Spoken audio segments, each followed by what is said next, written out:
Yeah. As you guys know that we do these in order for us to learn about each other and for us to get comfortable in front of an audience. Scott, I'm very lucky to have him on board.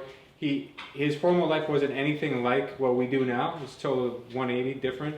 So, obviously he had his fears to overcome, but he's really going head first at these things, and I'm very proud of the progress he's made in such a little amount of time.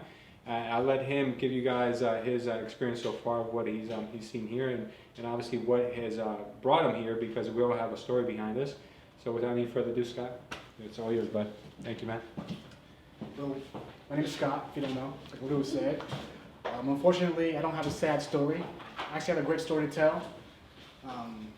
I feel like I'm a misunderstood person, and I think it's the perfect time to explain why. There are two main reasons why. I grew up in a very religious household growing up. Very strict. We were Jehovah's Witnesses growing up. We were very strict. So being a Jehovah's Witness, you learn to be very humble, very direct person, but stay in the shadows. You're not supposed to express yourself too much. You're not supposed to be outrageous. And I feel that growing up that way, I carry that on with myself now. So I'm not a very outgoing person, but yet I'm not shy at the same time. I'm very outgoing, but I don't express myself way too much.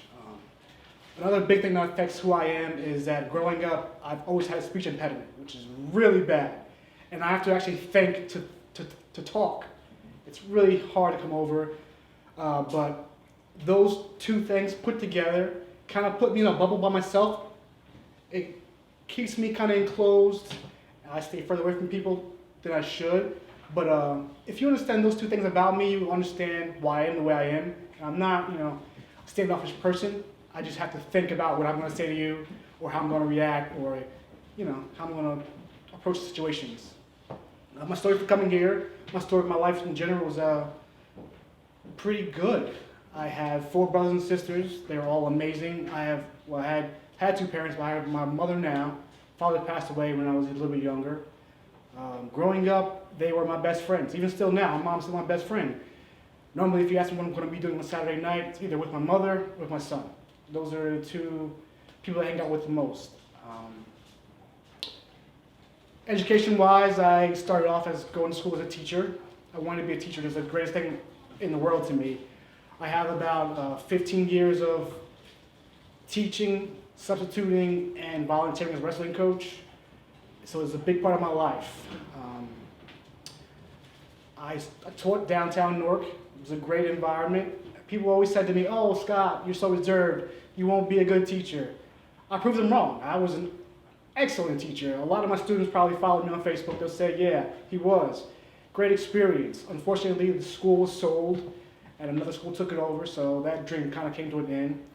I found myself trying to decide what I wanted to do. Teaching was great, but I knew there was more out there. I knew I had more talents. I knew I had more to offer other people. So I decided to go into IT. IT was great. I love IT, even still to this day. I started off as help desk, and I gradually increased. Every job I got, I increased my knowledge, increased my pay, decreased my time. So as I saw, okay, this is great. I'm making good money. I'm learning. I have all these certifications under my name. But then I noticed when I'm home, I'm not free. I have to study, or I have to spend time, learning another program. And I was like, do I really want to end my life like this? Do I want to live 15 more years of working constantly and not spend time? And then eventually, my son came. And I said, no, I can't do this anymore. So one big thing with networking is that you're on call 24/7. And at any point in time, you can be called. It can be 3 o'clock in the morning. It could be 4 o'clock in the morning. Doesn't matter. So you don't really own your time. So even though you feel you're successful in the career, it's like, what are you really accomplishing? And that's really one of the big things that I'm looking at now in my life. Like, even though I'm progressing, I want to feel that I accomplished something. I want to be able to spend time and make sure my time is spent well. Being a real estate agent has provided me that. So a lot of people ask me, how did you become a real estate agent? I've always had an urge to get into real estate. I find it very interesting. Why are there so many houses? And why are they being sold so often and bought so often? it's amazing. The funny story is, actually, my wife had a great coworker, and every day she used to come home from work, she would say, "Oh yeah," she's actually in the room right now. Her name's Nicole. She would say, "Oh, this person's so great. She's amazing. She's amazing. I want to be like her when I grow up. I want to be like her. She gives me so much good advice." And I'm like, wow.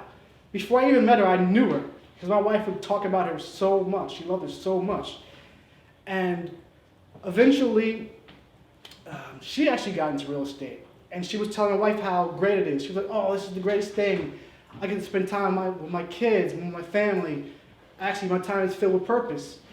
And I thought about that, and I was like, whoa, your time is spent with purpose. Like, that's amazing. And I actually met her, and I'm like, wow, this person really is amazing. I see why my wife likes her so much and aspires to be just like her. So eventually, I found myself in between contracts. And I decided my contract previously wasn't going that well. I was actually working from home, but my time wasn't my own. Even though I was at home free, had a lot of free time, I could be on call 24/7. So it could be 3 o'clock, it could be 4 o'clock. I couldn't plan my day out. And I started to think, the most precious time that I spend right now is with my son. I like to plan that time out, actually enjoy it, and not have to think about, okay, I can get a call any second, right now. But definitely real estate has given me the opportunity to make a schedule, enjoy my time, and make sure my time is filled with purpose. One of the greatest parts about real estate is actually this brokerage. This place is the greatest work environment I've ever seen in my life. The first day that I walked in here, I was met with smiles, handshakes, greets, and I'm like, what is this? And I'm checking my pockets like, wait a second, what's going on here? I'm definitely not used to this. And then my first time sitting down with Louis, he was just explaining things to me like I was already a part of the team. And I was like, whoa, this is great. And this is actually the first place I came. So I realized, I was like, wow, this is real estate business, this is how it works. So then I started venturing out, trying to interview with different brokerages. They were not the same, I could say. You could feel the tension in the air. There was a lot of competition going on. There weren't many smiles in the room. So every brokerage that I went to, I would compare it to Culture Estate, and I'd wonder, why is Culture Estate so much different? And the reality is that Louis is great at what he does, and he brings on great people. And that great environment produces. And that's why everybody's happy here. And I'm just happy to say that I'm here for a lot of different reasons and a lot of different people. And I see myself progressing so far. So far it hasn't been easy, but this is the best experience I've had so far in a career that I can say my entire career, and that's including teaching, unfortunately. But I love this and I want to continue. And if you're watching this, if you need any help, let me know. I'm always available.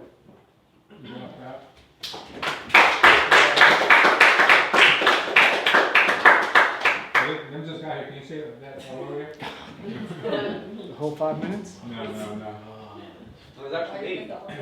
No, that was really good, Scott. Scott, so I didn't know that part of you about the teaching part. I didn't know you were into teaching at all. I thought it was just IT and this. No, actually, I started, as soon as I finished high school, that's when I started volunteering as a wrestling coach. You wrestle too? Yeah, oh, big time. Yeah. I was pretty good in high school. And a volunteer wrestling coach, and began getting my certs as a substitute teacher. So I've always been in an educational environment for the first, I guess, half of my life. Wow. And I loved it. I was always volunteering with kids, substitute teaching, either working with the Y, volunteering with the Y. I was always involved with the communities. That's why my family is pretty well known in the community, because my mom still pretty, she's played a pretty big role in raising kids in the community. So I grew up pretty well, I can say. I've had a lot of experiences. That's awesome. So, what did you study? What kind of teaching? What kind of teacher did you want to be? I actually studied physical education, Oh, okay. which worked perfectly hand in hand. Actually, a lot of people don't know, but I started my first company around a couple years after high school. I started my own physical education business. So I was a personal trainer. Wow. And that actually helped me pay for college. Because my parents come from humble means. Yeah. So starting my own business and running it actually helped me pay for college, and it was definitely a great experience. Amazing. My town, when I graduated high school was on Broadway. We were big on wrestling, and that just reminded me when you said all that stuff. I'm like, I go right back there. Like mentally, I was brought back to my high school, and I know that wrestling builds character because with wrestling, you can't blame anyone but yourself. Yeah. You know, and I kind of compare that a lot to being in business. If you don't succeed, it's all because of you. You can't blame other people. So anybody who's wrestled, I respect tremendously because it's one of those sports that it's one-on-one. You know, it's a team environment, but it's you at the end of the day. You know, and your team could lose that day, but you had the best match ever. Yeah. You know, so I like that. I didn't know that about you. It's actually funny you say that because actually the worst time of my life was when my father passed away. And it was my final semester at school. And the teacher told me, "You're a wrestler. This is not the worst thing you've been through." And that snapped at me. So once you said that, it was like, if you understand wrestling, you know how tough it is, and you know that nothing can stop you. No. Nothing can stop you. So it's funny you say that. It's pretty cool. Yeah, no, for those who don't know, wrestling practices are like almost like equivalent to marine training, man. It's crazy, it's nuts. Once you've done like a full workout with sparring and exercising and all that, that's when they make you go for a 2-mile run afterwards. It's like they're like evil ways to try to break you, and that's the way it is. But I remember one of my worst memories in wrestling was always the first day of wrestling. It was always the hardest workout because you know you're just coming off of Thanksgiving. Your stomach's still like full. At the end of that, I was still walking to and from school at that time. On the way home, I really contemplated passing out on my friend's lawn, and I said, somebody will find me eventually. And I was serious. I was so tired. But that's how hard they push you, and that's good because you know the rest of the year went by pretty much a lot easier after that. But it's really good. I didn't know you were a wrestling guy. It's awesome. Any other questions, guys? I didn't know you were a personal trainer. I already know. Yeah, I already know. I mean, like, were you certified or like did you just like have your own like business, like you said? I was certified. I went to, I believe it was a 6-week course, but it was pretty easy for me because I was studying at the same time, studying phys ed, so it was second nature for me at that time. I mean, like how was that for you? That wasn't really the response I was looking for. How was personal training itself? Yeah. It was amazing. I believe I'm a natural born teacher. Don't lie. No, honestly. I believe I'm a natural born teacher, and for personal training, for me, it was more about the person rather than the actual physical aspect. You can always push somebody, that's the easy part, but you have to know that person. Why are they there? What motivates them? And then to actually push that on them, then they'll actually work harder for you. Rather than say, okay, you have 2 more. Why do you have 2 more?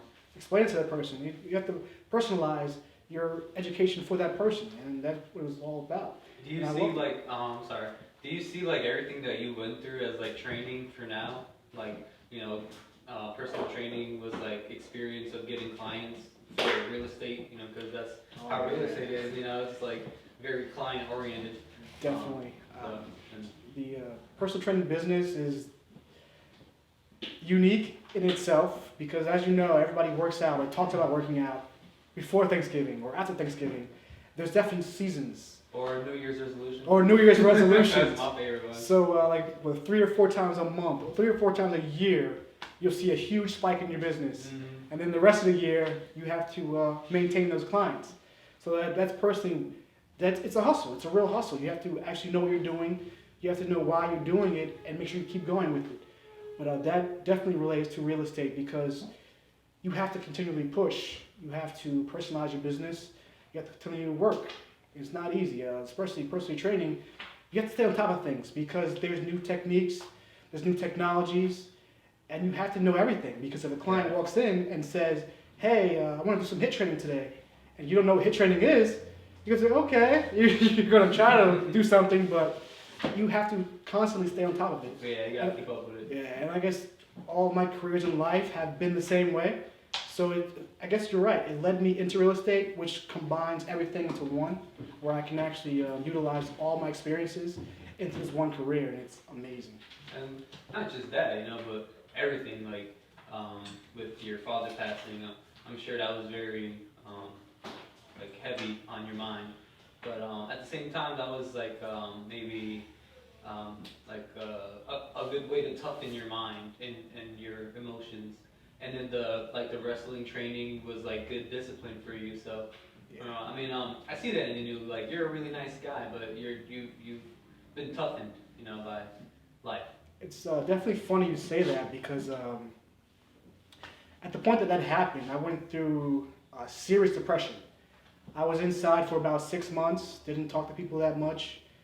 And ever since I came out of that depression, I said I'm going to make myself better. So believe it or not, every single day I do something to make myself better. Every job I've gotten, every book I've read, every word I teach my son, I try to make everything better, and I'm constantly progressing. So I will never be in a down space like that. I feel like I had to hit that rock bottom to be who I am now and to be who I'm going to be in the future. And as of right now, if I continue my progress, there's no stopping me.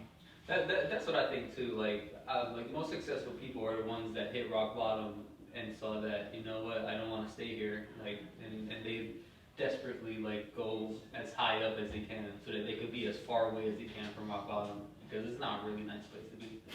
But no, I like you a lot, man. Like I relate with you a lot. Like with the speech impediment thing.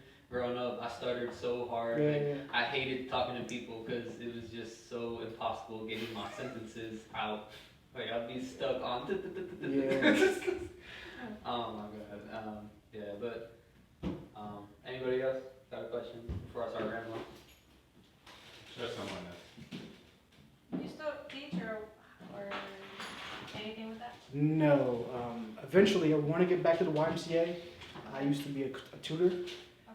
To younger kids. I definitely want to be able to expand my business to have that availability for kids and help them out, because it's very rewarding. And it's funny because even though you're young, you see the kids grow up in front of you.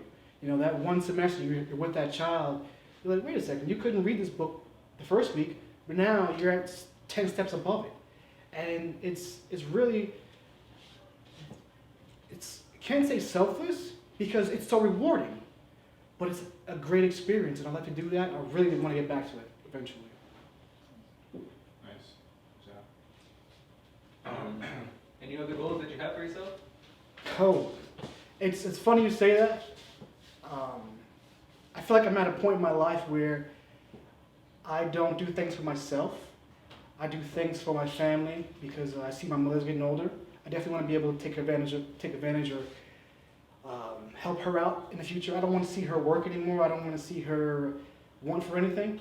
So that's probably number one on my plate. Definitely take care of my own family, my personal family. But these goals are what push me to be what I want to be. Personally, I don't really try to satisfy myself anymore. I've had my life. I've traveled the world. I've experienced a lot of things. Now my goal is to satisfy my family. That's awesome. That's really good. Scott, I see that your clip on your tie is a key. Is that symbolic of something? It's the key to success. The key to success. Uh-huh.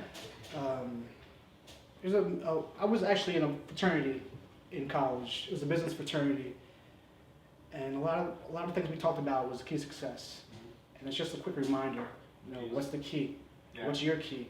Yeah, because I picked up on that. I don't know if a lot of other people did, and obviously symbolic. Items can become symbolic and reminders of certain things, and I didn't know if that had a meaning to you, but to me, the way I would see it is, having the keys to, because what it is having the keys to success is having knowledge. That's what it is at the end of the day, right? They can take your money away, they can take your car away, they can take your house away, but they can't take what's in your mind. And I feel like as long as you have that, you can always rebuild. So I like that. I like how you carry that. That was really cool. Any other questions, guys? Good. I guess that's it. All right. Thank you, Scott. Great job.